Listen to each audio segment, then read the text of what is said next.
Nessa segunda mesa, que a gente batizou de Olhares sobre o Brasil, Passado, Presente e Futuro, a minha indagação seria: como se deve escrever a história do Brasil? Do IHGB, do Instituto Histórico Geográfico do Brasileiro, né? Isso lá no século XIX, ao Carnaval da Mangueira, em 2019. Bem, isso daria um curso de um semestre na faculdade, né, com certeza, mas vou tentar em 15 minutos fazer essa investigação aqui breve com vocês. Entendendo a questão, né, de que no Brasil a gente não tinha uma história produzida internamente sobre o que era Brasil, até por conta, né, nesse processo colonial, né, o Brasil era uma colônia de Portugal. Então, essa autonomia, ou esse pensar a história, não tinha ainda um registro até meados do século XIX. Antes disso, o que nós temos são cronistas, relatos de cronistas, de viajantes, de missionários religiosos, tanto portugueses, espanhóis, ingleses, franceses, enfim. Então, como podíamos conhecer, e como quem estuda, por exemplo, o Brasil colonial e queria recorrer a uma fonte primária, tinha que buscar esses relatos desses missionários, desses viajantes. E com a questão da monarquia, a proclamação da independência, com todas as suas questões que hoje a gente coloca, né, da data, se é o 7 de setembro mesmo, enfim, mas isso aí cabe uma outra discussão, né? Mas, a partir da criação do Brasil independente, começou-se a perceber que era preciso escrever uma história do Brasil. E como? Qual seria o modelo? Como deveríamos escrever essa história?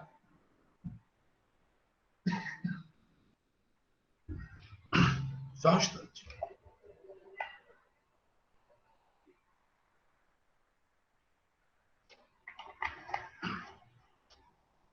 É que deu ruim.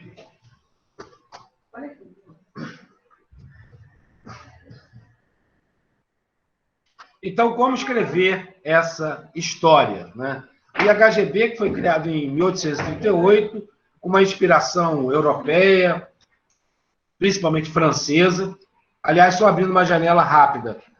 A forma que a gente estuda história até os dias de hoje, ela é extremamente eurocêntrica. Se a gente olhar a nossa grade curricular, nome horroroso, né? Grade, parece que a gente está no presídio, mas enfim, a gente vai ver que tem uma força muito grande de uma historiografia, ou seja, da produção da história europeia sobre nós. A gente estuda muito sobre os europeus. Por exemplo, a gente acha que o feudalismo aconteceu no mundo inteiro. O que a gente estuda é isso, tá? Durante a Idade Média foi feudalismo. Mas os livros não nos esclarecem muito que isso foi uma produção social, econômica, política e cultural na região da Europa Ocidental. Então, aparentemente, a Europa Ocidental, o umbigo do mundo, que nos dava essa sensação. A Europa era um umbigo do mundo. E a gente acaba ainda reproduzindo essa forma de pensar a história. A gente estuda muito mais a Revolução Francesa, por exemplo, ou a Primeira Guerra, a Segunda Guerra, do que eventos da nossa história. A gente tem tentado criar o balanço em relação a isso, mas vem de toda uma tradição que o jeito de pensarmos e narrarmos a história vem dessa herança europeia. Então, o IHGB, inspirado nisso, começa a ter esse tipo de preocupação e sobretudo, né, com o reinado de Dom Pedro II, que incentivava muito a questão das pesquisas, ele frequentava o IHGB, frequentava o Colégio Pedro II, quando foi criado, adorava ver o pessoal fazendo provas orais, então incentivava as artes. Então, era um imperador que gostava desse fomento. E resolveram fazer um concurso. Como escrever a história do Brasil. Então, esse concurso, lançado em 1945, né, em 46, né, foi elaborado, e saiu o resultado em 47. Quem venceu foi um viajante alemão chamado Karl von Martius. Botei entre aspas alemão porque a Alemanha não tinha sido ainda criada, né? Na unificação vai ser um processo lá da década de 70 do século XIX. Mas um viajante que estava aqui chegou a convite da imperatriz Teresa Cristina, né, gostava da questão também de botânica, veio, pesquisou sobre as nossa fauna, nossa flora, e escreveu um texto em que dava a ideia da questão das 3 raças. Né? É o primeiro a falar mais claramente sobre isso, que os europeus, branco europeu, era o rio caudaloso que seguia a marcha para o progresso, para a civilização. E que os afluentes, no caso, os indígenas e os negros, estariam, né, ajudavam esse rio caudaloso da cultura branca, europeia e portuguesa a constituir essa nova nação no mundo. Duas questões para a gente pensar. A construção da narrativa histórica, ela dialoga com o que está acontecendo naquele momento. Naquele momento, século XIX, né, a ciência era prioritariamente usava os métodos da ciência natural, né? Charles Darwin estava já começando a esboçar a sua teoria da evolução das espécies, a ideia de progresso, de civilização, de selvageria, barbárie, isso tudo estava no contexto. Né? E o Brasil surge também na contramão de toda a América espanhola, porque enquanto quase todos criaram repúblicas, no processo de independência se transformaram em repúblicas, o Brasil se constituiu numa monarquia. O México também seguiu por esse caminho, mas fuzilaram logo o imperador e, enfim, instituíram a república. Aqui no Brasil, e por ser um país continental, criou essa ideia da unidade a partir da figura do imperador. Foi com Pedro I e depois com Pedro II. Tanto é que tiveram que adiantar essa maioridade do Pedro II, porque corria o risco do Brasil se tornar desmembrado. As rebeliões regenciais apontavam para isso. Então, o que o von Martius deixou como pista passou a ser repetido intensamente ao longo de mais de um século. Inclusive, eu lembro que, quando eu era criança, pouco tempo atrás, digamos assim, nos livros de história aparecia essa questão. As 3 raças formadoras do Brasil. O branco, o negro e o índio. E, geralmente, ainda fazia aquela questão assim, o cruzamento do branco com o índio, da caboclo. Entre o branco e o negro, da mulato. Entre o negro e o índio, da cafuzo. Né? Então, ainda dava essa linha, né, dessas possíveis misturas, né, no Brasil. Então, por muito tempo, a gente explicou a partir dessa ideia. A cultura central era europeia, portuguesa, e as outras 2 eram afluentes. Isso foi se perpetuando. Alguns textos, eu listei alguns aqui, autores e textos, vão mostrando que essa historiografia sobre o Brasil ela vai mudando. Ela vai começando a observar outras questões. O primeiro historiador brasileiro é o Adolfo Vanhagen, História Geral do Brasil. Né? Alguns anos depois da monografia do von Martius. Ainda repete muito, reproduz essa história de viés europeu. Capistrano de Abreu, já no início do século XX, já começa a ampliar um pouco esse olhar. Então, a gente já começa a ter brasileiros falando, escrevendo sobre a história do Brasil. Gilberto Freire, já na década de 30, não que ele fosse historiador, ele era um antropólogo, né? Mas vai produzir um texto que vai impactar muito a nossa visão de Brasil. E na ideia do Gilberto Freire, havia uma certa plasticidade entre os elementos, sobretudo brancos e negros, da nossa sociedade. o que foi mal interpretado, na minha opinião, e virou o mito da democracia racial. Algo que foi sempre repetido e muito creditado ao Gilberto Freire, essa ideia. Se a gente ler a obra dele, de fato, a gente vai perceber que ele de vez em quando defende essa ideia, mas que não é o mote principal. Ele percebia as relações de diferença, as relações de separação, mas que também existiam possibilidades de circulação de conhecimentos da cultura negra com a cultura branca portuguesa. Isso ele vai apontar, mas o que vai ficar de forte no geral é essa ideia da democracia racial que foi utilizada para jogar para debaixo do tapete a discussão sobre o preconceito no Brasil, sobre as questões, né, do preconceito racial.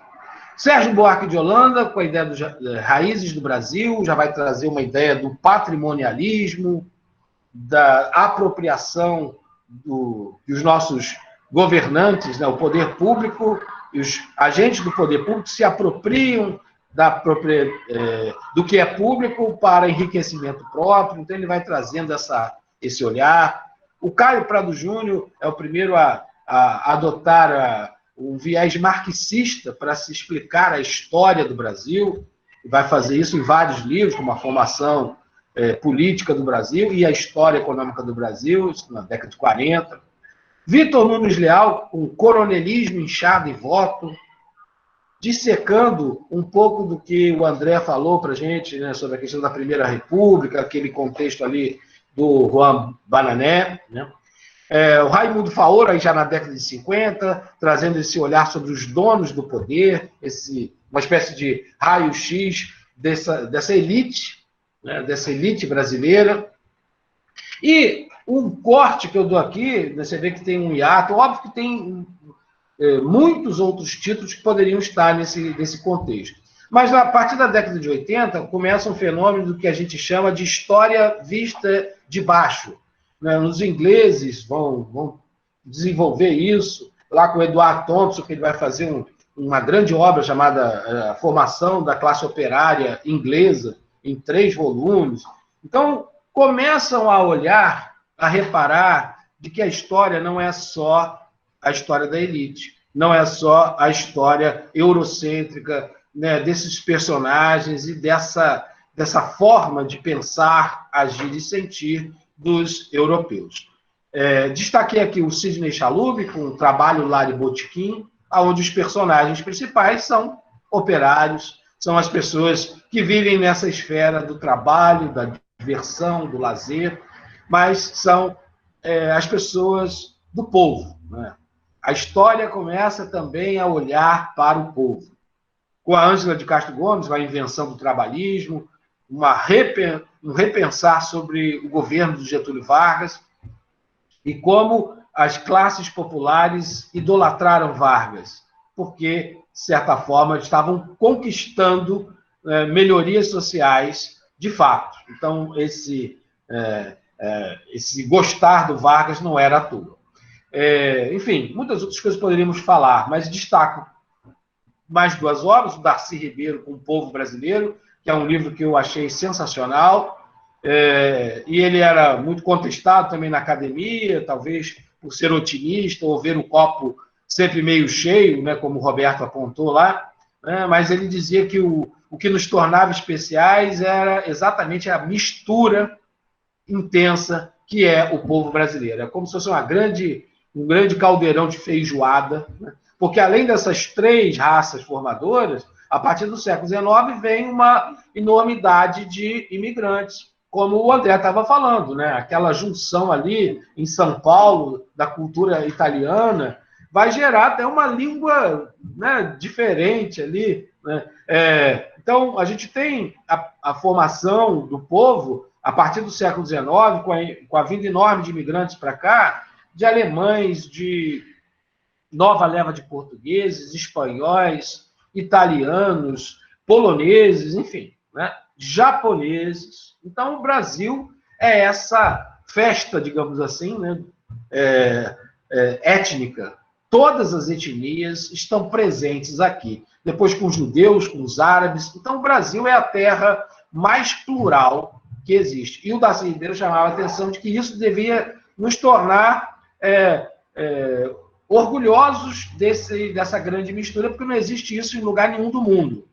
Mas, no geral, talvez a gente ainda impregne em nós, brasileiros, o complexo de vira-latas, de nos acharmos menores do que os demais.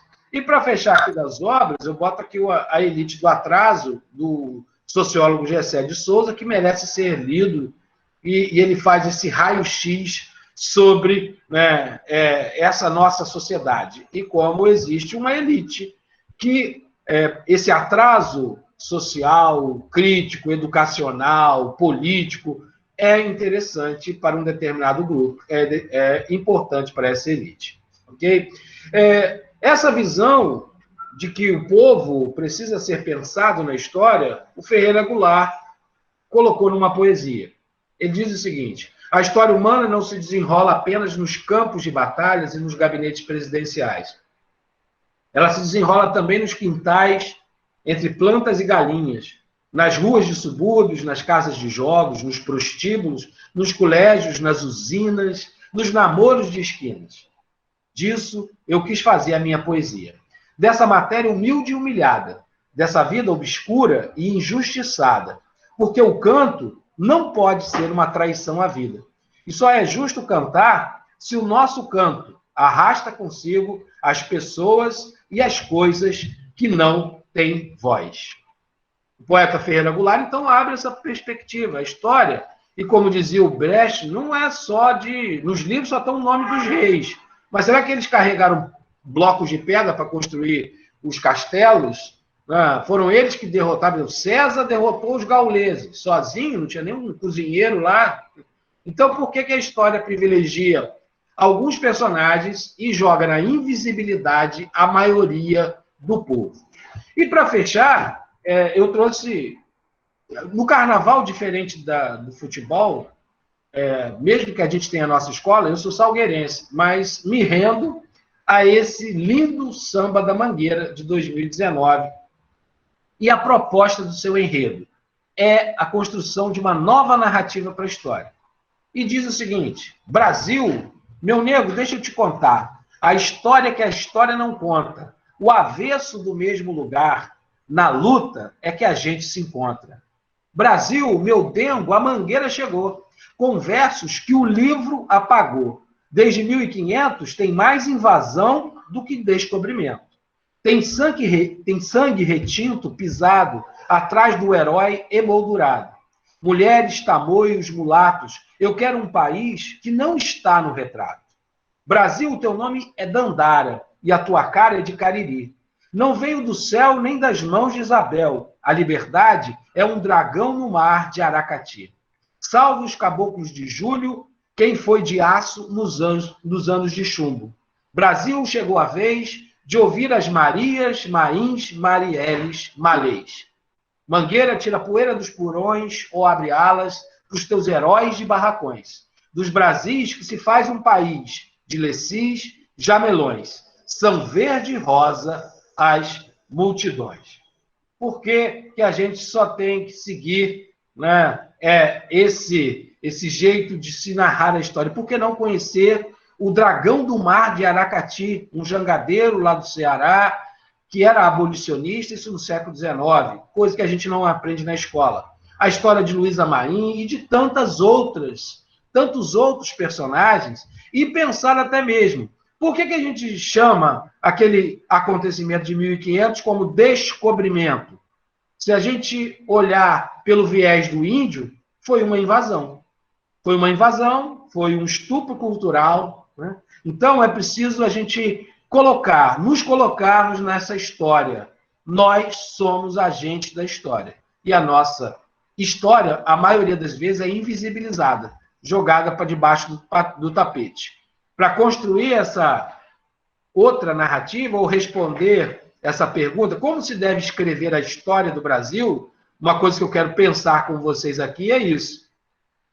Essa história tem que dar protagonismo a nós, que somos e temos sido invisibilizados nesse período todo na nossa história.